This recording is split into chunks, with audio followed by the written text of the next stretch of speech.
नरदेहाचा विचार केला तर नरदेहात फारसं सामर्थ्य नाही. बघा, पशु का होत पनैया, नर का कछु नाही होत.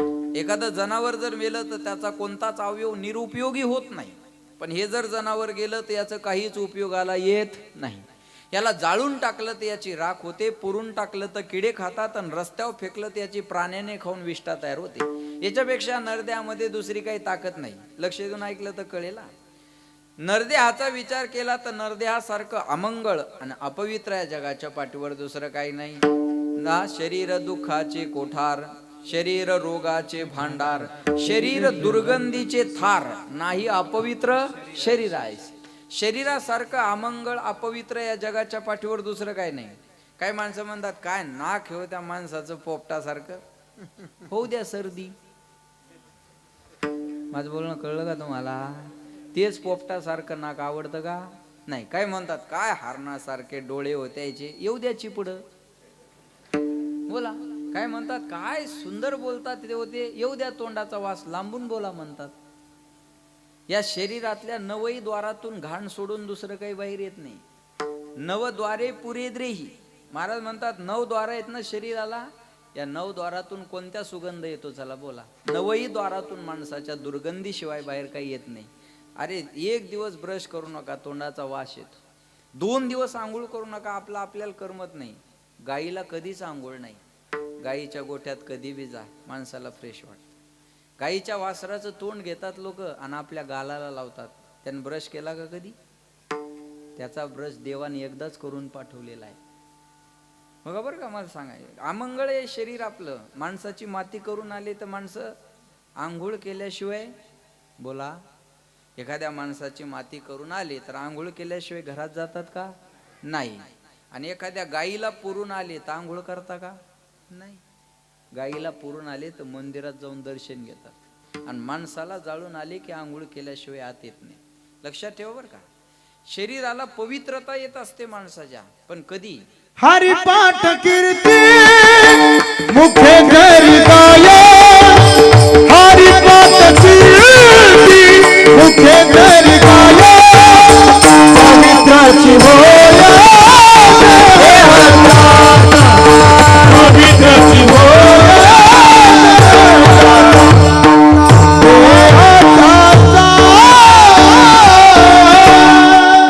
हरिपाठ कीर्ती.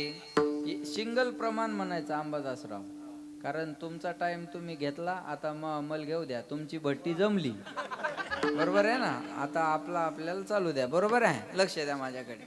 महाराज म्हणतात, हरिपाठ कीर्ती मुखे जरी गाय, पवित्रची होय देह त्याचा. शरीरासारखं अमंगळ अपवित्र दुसरं काही नाही. नाही अपवित्र शरीर आहे. पण या शरीराला जर तुम्ही भगवंताच्या चिंतनाकडे नेलं तर शरीर उत्तम चांगले, शरीर सुखाचे घोसुले, शरीरे साध्य होय केले, शरीरे साधिले परब्रह्म. हरिपाठ कीर्ती मुखे जरी गाय, पवित्रची होय देहताच. ऐकणारे लोक म्हणतील, महाराज काय डबल बोलता हो तुम्ही?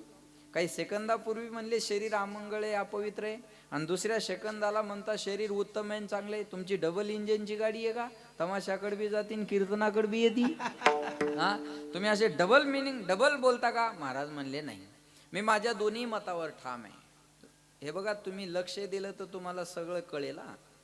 मी माझ्या दोन्ही मतावर ठाम आहे. शरीर अमंगळ आहे, अपवित्र आहे, याच्यावरही मी ठाम आहे. आणि शरीर उत्तम आहे, चांगलं आहे, याच्यावर मी सुद्धा ठाम आहे. शरीर अमंगळ आहे, अपवित्र आहे, पण कोणतं? भजना विना राहिलं तर. आणि शरीर उत्तम आहे, चांगलं आहे, भजन केलं तर. नरदेहाला पवित्रता कशाने येत असते? महाराज म्हणतात, ते सामर्थ्य जर कशामुळे येत असेल तर त्या भजनाने येत असतं. म्हणून गजानन महाराजाचा एकच मंत्र आहे, पण त्याच्यात सामर्थ्य. गण गण गणात बोते मनोनी लावा अंगाला, सामर्थ्याने गजाननाच्या, सामर्थ्याने गजाननाच्या, संकट जाई माघारा. गण गण गणात बोते, गण गण गणात बोते, गण गण गणात बोते, पदतीर्थाचे प्राशन कर पद तीर्थाचे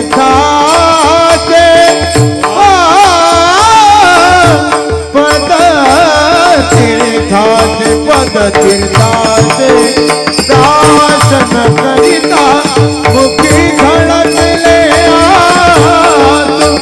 माय माऊली गजाननाने माय माऊली गजाननाने क्षणात कुसले शेगाविया तला जाऊया आनंदाच्या माहेरा सामर्थ्याने गजाननाच्या सामर्थ्याने गजाननाच्या संकटदायी गणगणात होते गणगणात होते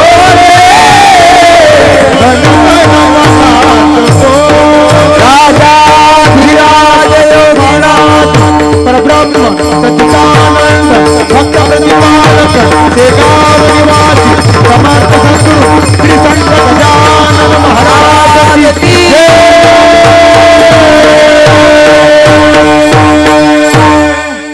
टाळ्या वाजवा. सामर्थ्य कशात आहे तर त्याच्या नामात आहे, त्या मंत्रात आहे. सामर्थ्याने गजानन. प्रत्येकाच्या नावात काही ना काही सामर्थ्य असतं ना. मग नरदेह पवित्र आहे पण भजन केलं तर, आणि नरदेह अमंगळ आहे भजना विना राहिलं तर. कोणी म्हणाल मी बंगला बांधला, ज्या चिमणीला हातपाय नाही ती खोपा बांधती. बर माणसं लग्न झाल्यावर घराचा विचार करतात, चिमणी लेकरं बाळ व्हायच्या अगोदर खोपा करते, अगोदर खोपा करतील मग अंडी देते. बरोबर आहे ना. माणूस म्हणाल बंगला बांधला, चिमणी खोपा बांधती. लक्ष देत नाही का बरं. कोणी म्हणाल मला मुलगा झाला, तुला वर्षात एक झालं, कुत्रीला एका टायमाला 6 होतात. कलर बदलून क्वांटिटी व्हरायटी नात करते काय यावंच लागतं. बरोबर आहे ना. लक्षात येते का त्याला बरोबर आहे ना. आपल्याकडे असे पर्याय आहेत का सांगा मला. कुत्र्याला भूक लागते, माणसाला भूक लागते. कुत्र्याला झोप येते, माणसाला झोप येते. कुत्र्याला भीती वाटते, माणसाला भीती वाटते. लक्ष देऊ नाही का. कुत्र्याला भूक लागली की कुत्र मालका पुढं जाऊन गोंडा गोळतन, माणसाला भूक लागली की माणूस बायको पुढं. फारसा फरक आहे त्याच्यात. आहार निद्रा भय मैथून सर्व योनी समसम. अरे सगळीकडे आहे. याच देही गडे देवाचे भजन किंवा चिंतन म्हणतात ना. मनुष्य जन्म अनमोल रे, मिट्टी में ना रोल रे, अब जो मिला है फिर न मिलेगा, कभी नहीं कभी नहीं कभी नहीं रे. मनुष्य जन्मान मोल रे, मिट्टी में मत घोल रे, अब तो मिला है फिर ना मिलेगा, कभी नहीं कभी नहीं कभी नहीं रे. जिबड़ा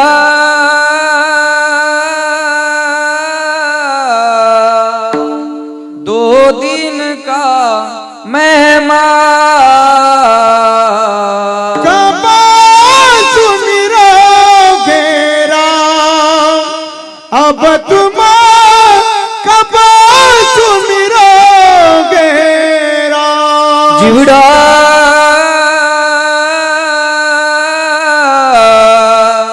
दो दिन का मेहमान, कब सुमिरोगे राम, अब तुम कब सुमिरोगे राम. भगवंताचं भजन करणं गरजेचं. नरदेहात आल्यानंतर भजन होणं गरजेचं आहे. आणि भजन नाही झालं तर महाराज म्हणले त्या नरदेहाला पवित्रता येणार नाही. एक बोलू तुम्हाला, लक्ष ठेवा बघा. मागे हिंगोली जिल्ह्यात, सांगली जिल्ह्यात एका आपल्या बैलानं फॉर्च्युनर गाडी मिळवली. हिंगोली जिल्ह्यातलं काय गाव आहे ते, दांडे गाव आहे की नाही. तिथं ते लखन नावाचा बैल आहे.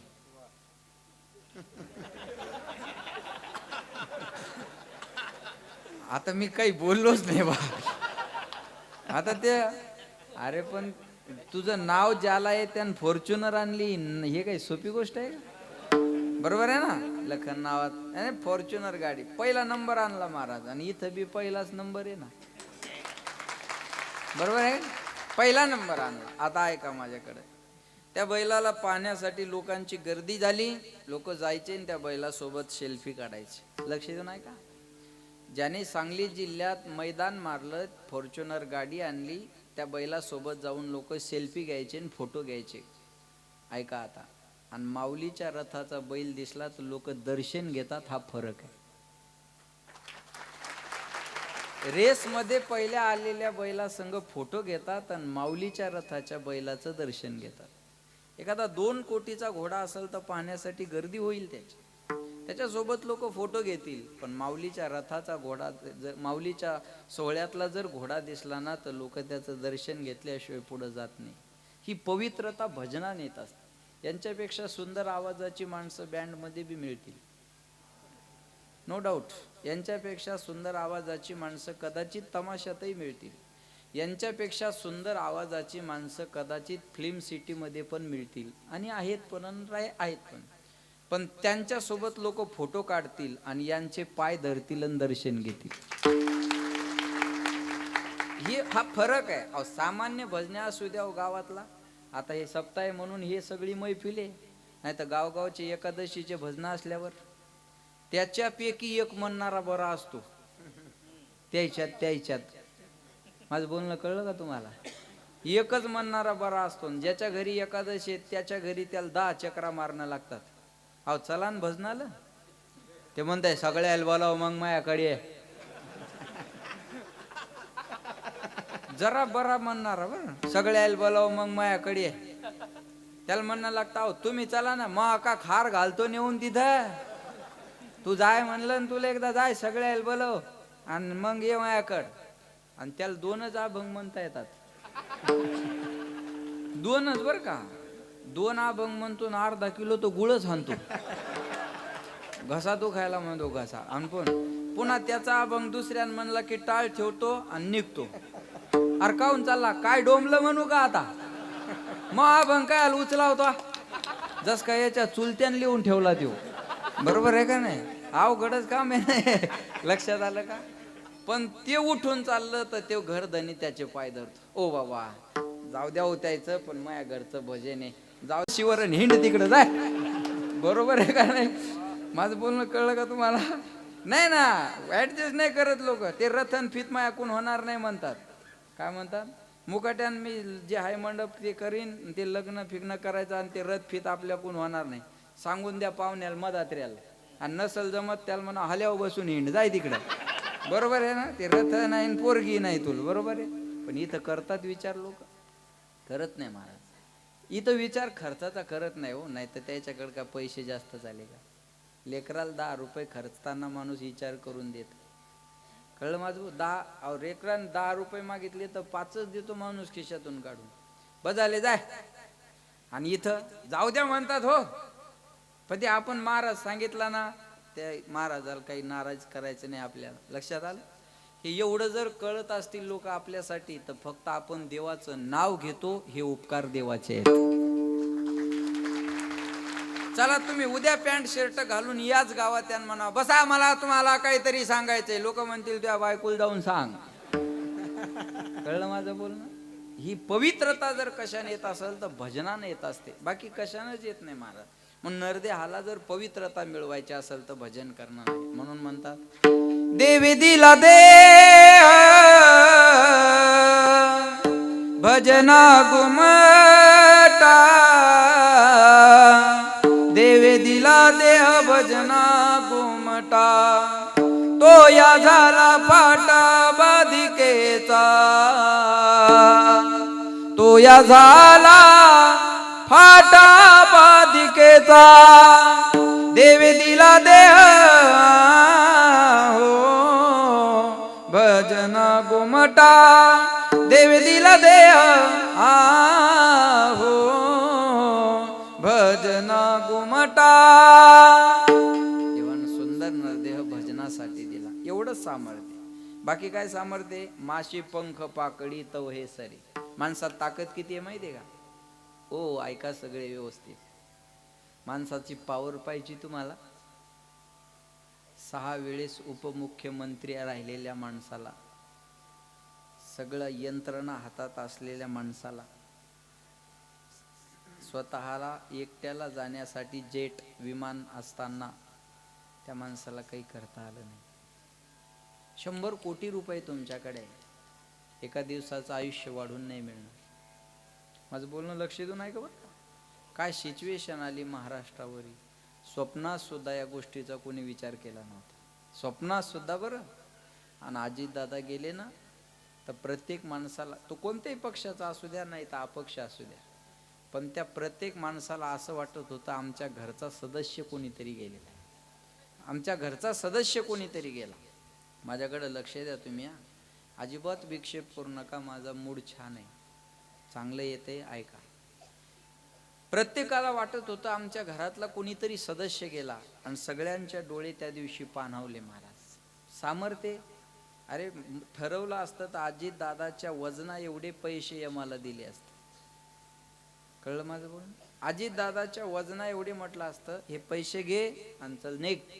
पण एक बोलू, मेरू तुल्य पृथ्वी दिधल्या सुवर्ण न मिळे एक क्षण नरदेह. मेरू पर्वता एवढं पृथ्वी एवढं सोनं जरी देवाजवळ नेऊन मांडलं ना, आयुष्याचा एक क्षण वाढून मिळत नाही. देह जाईल, देह जाईल, देह जाईल, देह जाईल, देह जाईल, जाईल त्याची काळोबा काईल. देह जाईल, जाईल त्याची काळोबा काईल. देह जाईल, देह जाईल, देह जाईल, देह जाईल. देहा पाचा. आपल्याला इच्छा नसली तरी जावं लागणार आहे. मरण हा शब्द माणसाला ऐका वाटत नाही. एखाद्याला म्हणलं जाय ना मरण, ते म्हणतात तू मरण जाय नाही तिकडे. बरोबर आहे का नाही सांगा? म्हणजे मरण, जस काय आपण मर म्हणलं की मरणार ह्या असं इमॅजिन करतो तो, आणि ते म्हणतो जाय तू मरण तिकडे, त्या का घरचं खायलो मी. बरोबर आहे का? मरण हा शब्द सुद्धा माणसाला ऐका वाटत नाही. आजी मरा वाटतं का? हा होय आजी, आम्ही का गळा दाबायलो येऊन? हो नाही काय तरी म्हणा, मरा वाटतं का आजी? नाही काय राहिलं आता महाराज, एकदा नातीचं लगन डोळ्यान पाच, एकदा नातीचं लगन डोळ्यान पाहिलं, या पुढे या नरेंद्र भाऊ, एकदा नातीचं लगन डोळ्यान पाहिलं की मी मराय मोकळी झाली. आणि घरचे म्हणतात यायला मरू द्या मग तारीख काढू. असं जे ना, आपली इच्छा नसताना लोक आपल्याला घालवायला तयार आहे का नाही? तयार आहे. महाराज म्हणतात या देहाचा भरोसा नाहीये. विठाला विठाला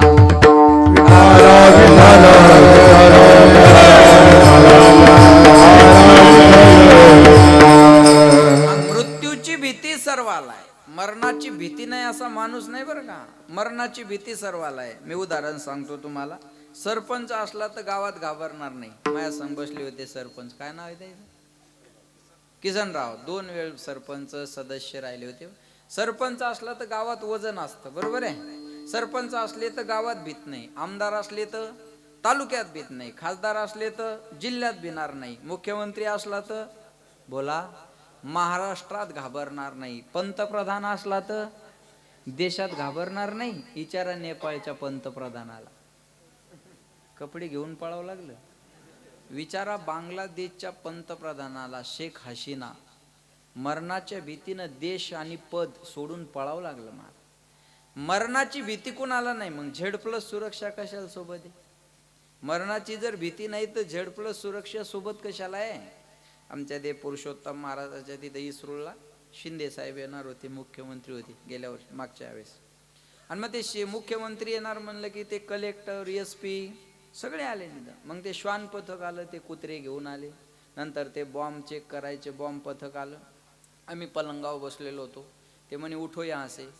मैंने म्हणलं क्या करना है? बोले ये चेक करना है. म्हणलं ठीक आहे. उठलो आम्ही. त्याने ते पलंग चेक केला.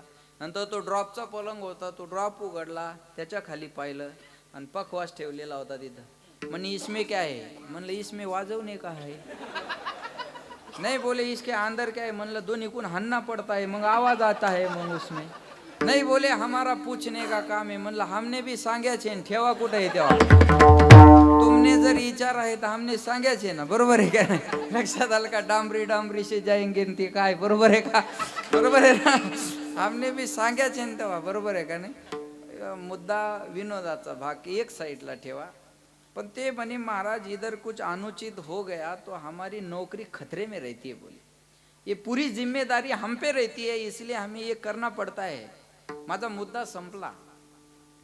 मृत्यूची भीती आहे ना, म्हणूनच हे करायचंय ना, बाकी कशासाठी आहे? मृत्यूची भीती नाही असा माणूस नाही. मग मरणाची भीती वाटली की माणूस पहिल्यांदा पाय धरतो घरच्यांचे, मला दवाखान्यात न्या. मग पाय धरतो डॉक्टरचे, डॉक्टर साहेब पैसे किती लागू द्या, मी खूप योजना खाल्ल्यात, आपलं ते खूप काम धंदा केला, पण मला मरू देऊ नका, बरोबर आहे ना? असं हे पा माझ्या वयामानानं असा एखादा शब्द जातो, तुम्ही समजून घ्या. विठाला विठाला. डॉक्टर साहेब पैसे किती लागू द्या, फक्त मला मरू देऊ नका. डॉक्टर काय म्हणतात माहितीये का? अहो प्रयत्न करणं आमच्या हातात आहे, तुम्हाला वाचवणं आमच्या हातात नाही.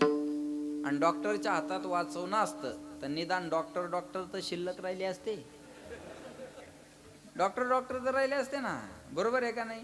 अहो चांगलं मोठं ऑपरेशन असलं ना, आणि त्या ऑपरेशन थिएटरमध्ये जात असताना घरचे त्या डॉक्टरचे पाय धरतात. डॉक्टर घडलेलं असतं सगळ्यांच्या जीवनात, या डॉक्टर काय करायचं ते करा. डोळ्यात अश्रू आलेले असतात. बरं डॉक्टर काय करायचं ते करा, पैसे आम्ही जेवढे लागेल तेवढे देतो, पण आमचा माणूस जाऊ देऊ नका. तेव्हा डॉक्टरचे उद्गार फार समजण्यासारखे आहे. डॉक्टर काय म्हणतात माहिती आहे का? अहो मी माझ्या डॉक्टरकीची शपथ घेऊन सांगतो, मी माझ्या जीवाचं रान करतो, पण तुम्ही माझे पाय धरल्यापेक्षा एक काम करा, आपल्या व्हरांड्यात गणपती बाप्पाचं मंदिर आहे, तिथं जाऊन त्याला विनंती करा, मी माझी जिम्मेदारी पार पाडतो. हे बोलणं मार्मिक हे कळलं असेल तर बघा. माझ्या हातात जे येते मी करतो, पण याला जगवणं माझ्या हातात नाही. तुम्ही त्या देवाचे पाय धरा. लक्षात ठेवा, तेथे कोणी सोडविना एका चक्रपाणी वाच. संपला विषय. माझा ॲक्सिडेंट झाला मागे नरेंद्र भाऊ. लोक म्हणले बरेच दिवस झाले त्याला, 8-10 वर्ष झाले असतील त्याला, 8-9 वर्ष तरी झाले. माझ्याकडे तेव्हा डिझायर गाडी होती. आणि मग लोक म्हणले महाराज 2-3 पलट्या झाल्या गाडीच्या आणि मला काही लागलं नाही, काही नाही. मग लोक माझ्याकडे आले, म्हणे महाराज हे असं काय कामे आहे, एवढ्या छोट्या गाडीत फिरा, रात्रंदिवस फिरायचंय तुम्हाला, तुम्ही ते एअर बॅगची गाडी घ्या म्हणे. हवेच्या बॅग असतात ना, त्या एअर बॅगची गाडी घ्या म्हणे. मला आता हे बघा, मी ऐकून घेतलं त्यांचं, पण एक बोलू तुम्हाला, जगाच्या पाठीवर जगण्याची एअर बॅग अजून तयार झालेलीच नाही. आपल्यापेक्षा प्रगत राष्ट्र आहे बाकी. मी इटलीला जाऊन आलो, स्पेनला जाऊन आलो, कॅनडाला गेलो, दुबईला गेलो, 4-5 देशात मी जाऊन आलो. आपल्यापेक्षा प्रगत राष्ट्र आहे, पण जगण्याची एअरबॅग अजून त्यांना बी नाही बनवता आली. अमेरिका महासत्ता आहे, पण जगण्याची एअरबॅग नाही करता आली. मागं अहमदाबाद हायवेला एक ॲक्सिडेंट झाला, एका कंपनीच्या मालकाचा ॲक्सिडेंट झाला. तसे तर रोजच होतात, पण तो ॲक्सिडेंट चर्चेचा विषय होता. मग लोकांच्या मनात आलं, म्हणे का हो त्या साहेबाकडे गाडी कोणती होती? अरे म्हणे 2 कोटीची मर्सडीज गाडी होती त्यांच्याकडे. मग त्याला एअरबॅग नव्हत्या का? मूर्ख आहे का म्हणे, मर्सडीज गाडीने एअरबॅग नाही का? 10 एअरबॅग आहे तिला. म्हणे मग साहेब मेले कस काय? म्हणे लगील उतरली होती. नाही कळले का तुम्हाला? आणि दुसरीने उडवली. मग एअरबॅगचं काम पडलं का त्या? चला बोला. जगण्याची ओ कुठं चालले दाजी? ओ दाजी, ओ बाई बसा. वा रे, असं कुठं असतं का? विठाला विठाला.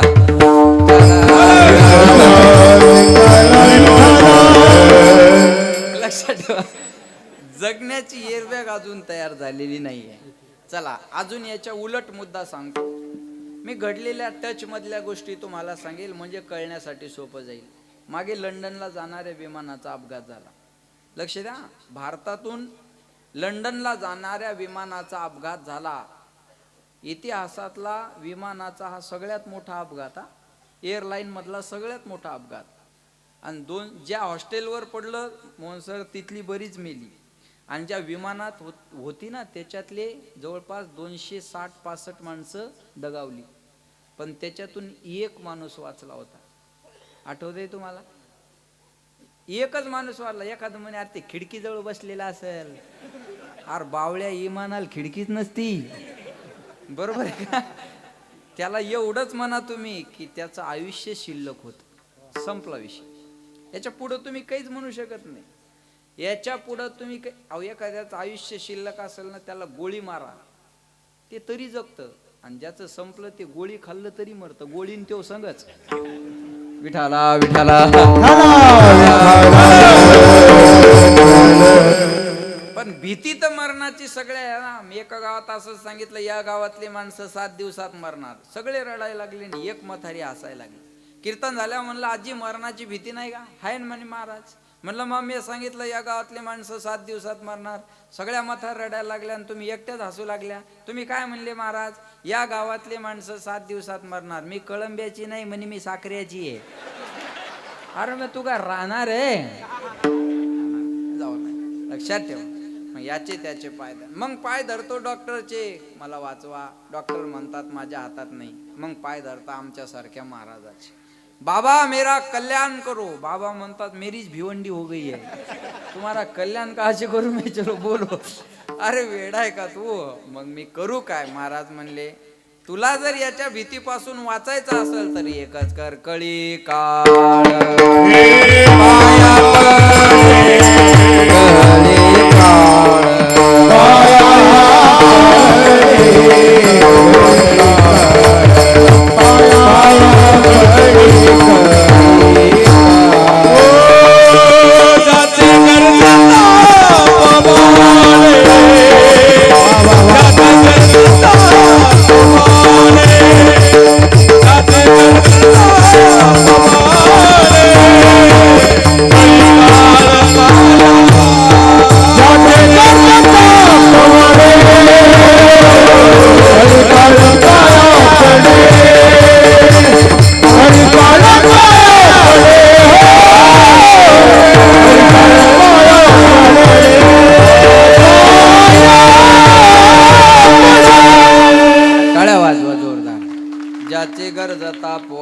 कळी काळ पाया पडे. गरजने म्हणजे उंच स्वरात गाणे. ही सगळी गरजणारी मंडळी आहे, लक्षात ठेवा बरं का. गरजणारी मंडळी आहे म्हणून गावान चॉईस केली ना. इथं चॉईस नाही, सगळं गायक चॉईस, महाराज चॉईस, वादक चॉईस, बरोबर आहे ना. सगळं चॉईस नाही. ही गरजणारी मंडळी आहे म्हणून बोलवली ना आपण. आणि गरजने म्हणजे मोठा आवाज करणे. आभाळ काय व्हायला म्हणतात? गरजायला लागलं. सिंहाची काय? गर्जना. आणि कोल्याची? कोलभूक. कोलभुकीवर लक्ष देतात का लोक? पण अहो तुम्ही मोबाईलात सिंहाची गर्जना लाव, माणसं गडबडीन तयार होतात. लक्षात आलं का? सिंहाची गर्जना असते. ज्याचे गरजता पोवाडे. पोवाडे म्हणजे भजन, पोवाडे म्हणजे चरित्र, पोवाडे म्हणजे नामस्मरण, पोवाडे म्हणजे कथा, पोवाडे म्हणजे कीर्तन, आणि पोवाडे म्हणजे गुणगान. गायीन लीळा चरित्र पोवाडे, किंवा दिन रजनी हाची धंदा, गोविंदाचे पोवाडे. आनंद हे थोरी गरजताती पोवाडे. पोवाडे म्हणजे गुणगान. आणि पोवाडा म्हणलं की उंच. शाहीर काय गातो? शिवाजी महाराजाचा पोवाडा. आणि पोवाडा कसा असतो? उंच स्वरात. शाहीर हा महाराष्ट्राचा प्राण, शाहीर हा महाराष्ट्राचा प्राण. हातवर टाळी, सर्वांनी हातवर करा, सर्वांनी हातवर, सर्वांनी एक टाळी. हा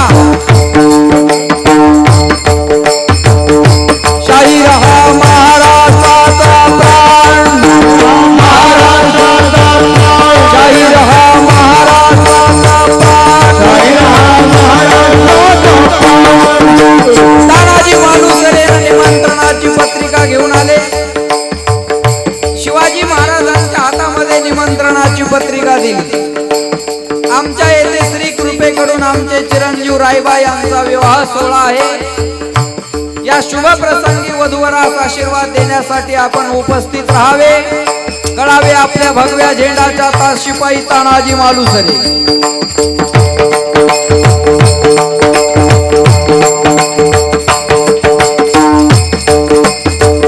छत्रपती शिवाजी महाराजांना निमंत्रणाची पत्रिका हातामध्ये घेतली आणि तानाजी मालुसरेला सांगितलं, तानाजी आमच्या पाठीमागे एक मोठं लग्न आहे, ते म्हणजे कोंढाणा किल्ल्यावर स्वारी करायची. शुभ मुहूर्तावर रायबाचं लग्न आटोपा आणि लग्न आटोपल्याबरोबर जातीने गडावर हजर व्हा.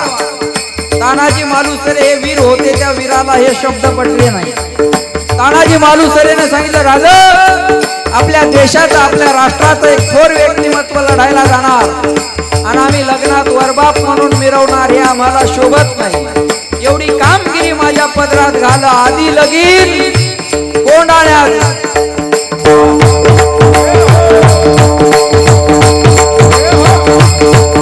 छत्रपती शिवाजी महाराजांना सांगितलं, तानाजी आम्हाला अपयश चालणार नाही. तानाजी मालुसरेने सांगितलं, राजा अपयश आलं तर हा ताना तुम्हाला आपलं तोंड सुद्धा दाखवणार नाही. नवमीच्या दिवशी गड ताब्यात घेतो, गवताची गंजी पेटवतो, गडावर जाळ दिसल्यावर गडावर या. तुमचं अभिनंदन करण्यासाठी हा ताना कल्याण दरवाजात उभा असेल. राजा 500 मावळ्याची फौज घेऊन तानाजी मालुसरे गडावर जातात.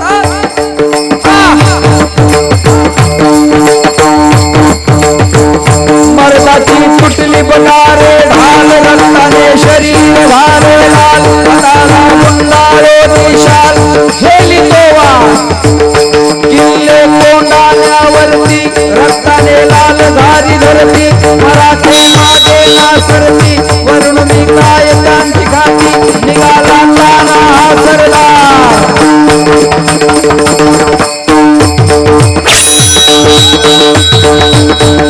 छत्रपती शिवाजी महाराजांना गवताची गंजी पेटून इशारा झाला, पण त्या लढाईमध्ये तानाजी मालुसरेला आपला जीव गमवावा लागला आणि महाराजांच्या तोंडातून उद्गार आले, गड आला